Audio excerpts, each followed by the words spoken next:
Good morning guys. Kasabong Luzon, Visayas, Mindanao, mga followers ko dito sa aking YouTube kaya Kasabong TV, sa aking mga viewers, sa aking subscribers. Magandang umaga sa inyo lahat. Yes, ma'am.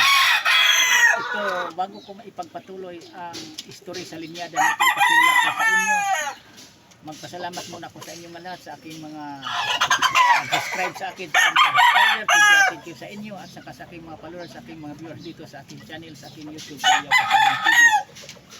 Maraming salamat uli sa inyo lahat sa pag-subaybay, sa pag-support sa aking YouTube Kalyaw Kasabong TV. Ito naman siya kasabong, ipakilala ko na sa inyo. Ito na siya ang linyada sa isa kaputi. Ito na siya ang kapatid ng tinatawag ko o high action black. Napalahi mismo ito sa ating kakilala, kaibigan mga sabong na sumasali sa mga derby mismo sa manok dito sa mga sabong kang cockpit sa Metro Manila. Ito na siya. Ang bilis sa siglakihan.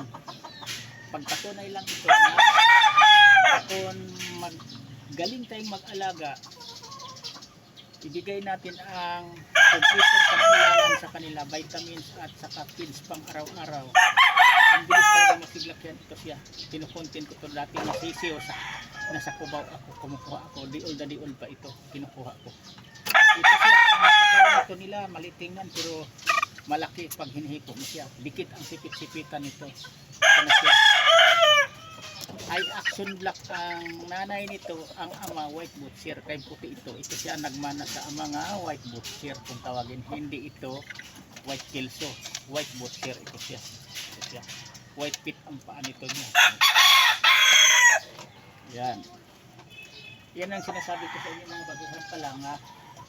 Sa pagmamanok natin, sa pagsimula pa lang natin, kukunin natin ang gawin natin materialis, yung quality na at saka linyada na nanggaling sa kaibigan natin, kakilala natin nagdiderby mismo nga, yan ang ginagamit niya lamang sa panalo kaysa talo.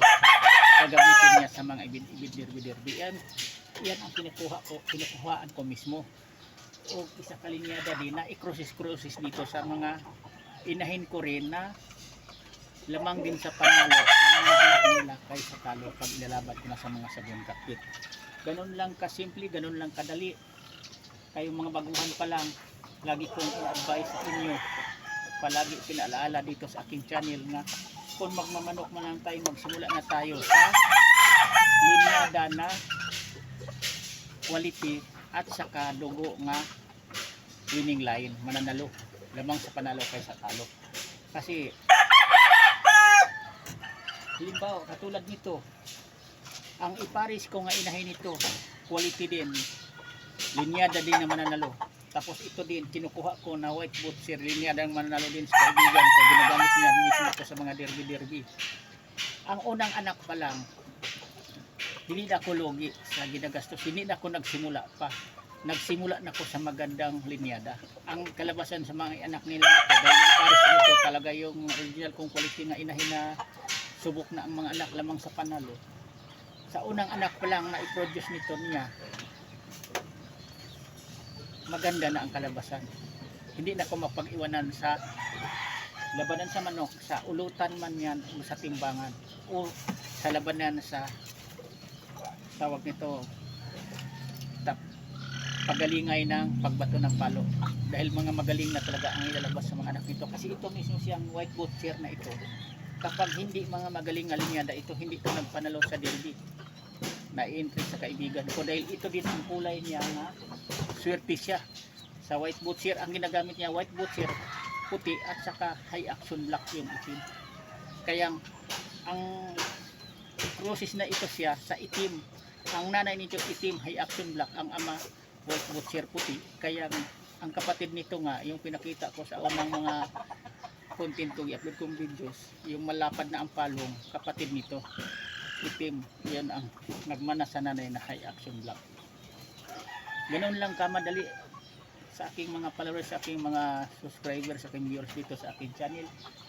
Subaybayan nyo palagi dahil dito kinukontent ko ang aking karanasan, kaalaman na hindi ako argabyado pagdating sa labanan sa manok. Tapos kung magbenta man ako, mabilis mabenta, mabili ang aking manok kasi pili ko ang linyada at saka hindi ako kumukuha kahit saan-saan lang na kapwa ko magsasabong man lang hindi umintri ng derby.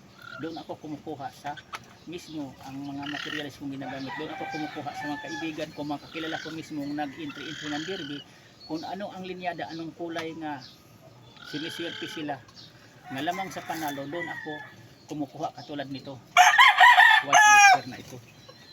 Yan. Kasi karamihan sa ibang nag-alaga ng puti, white kilso, pero sa akin ito din ang padamihin ko, white lobster, process ng high action black. Ito na siya.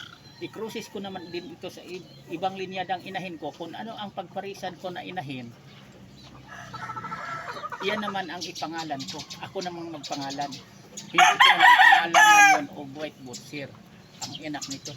Kasi sarili ko ng breed, kung ang anak nito ipares ko sa mga politikong inahin, mga original kong inahin, ako na rin ang bahala na magpili kung anong ipangalan ko na nababagay sa kanila. Yan lang, sana mayroon kang makulat o matutunan mga baguhan pa lang sa pangalan sa manok, katulad nito white bootser. Kung maipalahi ko na ito, ako na rin ang magdesisyon kung ano ang nababagay na gusto kong ipangalan sa magiging anak nila. Kaya kayo mga baguhan pa lang, kung anong gustuhin ninyo na ipangalan sa kulay sa mga manok nyo, nasa inyo din yan. Kaya tayo mismong nagbibreed, tayo ang nagpalahi, tayo ang nagbigay o pangalan. Katulad lang din sa anak natin yan. Tayo din namimili kung ano magiging ipangalan sa ating magiging mga anak. Yan lang. Thank you sa panood. Bye-bye, bukas ulit.